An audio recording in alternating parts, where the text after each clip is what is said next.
So we've made a couple videos now discussing the merits of meditation and this new objective method that we're trying to define and utilize. And it seems to me that in the latter case, this objective method, the whole idea is to see through ourselves, to make ourselves, our subjectivities, transparent, and sort of take a step back from our own prejudiced, particular experience, and look at the bigger picture. Whereas meditation is more about being mindful of one's subjectivity, learning not to control it necessarily or even transcend it, just learning to be it. And I think this is the point about seeing objectivity in terms of a method, because if we saw objectivity as a final destination, it would basically mean existing without a body, without an organism, just being this pure spirit that sees from all perspectives at once.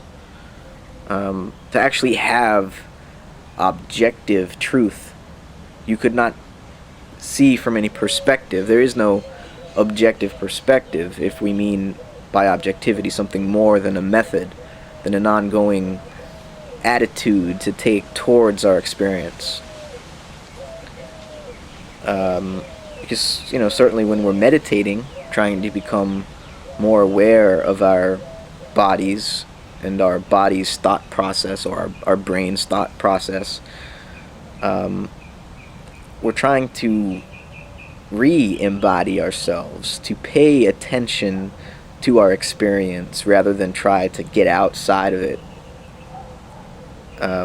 Because ultimately, and ultimately it's a dangerous word because it makes it sound like I'm trying to make an objective statement about the truth. But just listen to what I'm going to say. Ultimately, you cannot transcend your experience. And I don't want to make an objective claim out of that, but just try to, see what it means as a way or an attitude of looking at our experience. That you cannot transcend it. You cannot get out of it. You cannot know where it's leading or where it's going before it gets there. You can't even know what it was with any degree of accuracy. Our interpretation of the past, we can be or attempt to be a little more objective about it, but ultimately we're going to interpret it based on our needs and psychological desires now in the present. What do we need history to be like to justify what we're doing now?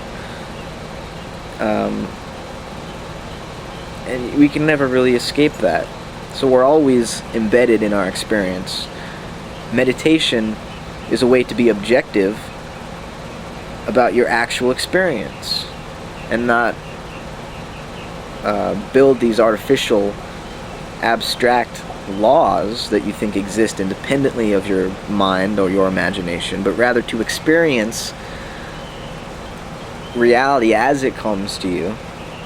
Certainly you're going to develop certain habits, but the better you know your experience, the better you are aware of how it actually happens before you try to conceptualize it, the more efficient your concepts are going to be. We shouldn't be trying to build a fortress around ourselves to protect us from the wild, because it's all wild. This is all wilderness, and there is no such thing as control. There's no way to transcend our experience, our participation in a larger process.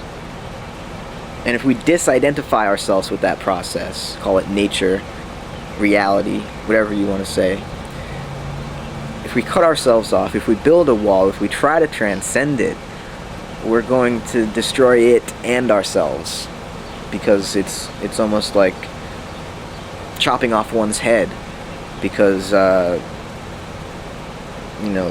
body was too painful, and yet basically committing suicide because of it, because the body sustains the head, and you're not going to exist as a brain in a vat. You're not just your brain.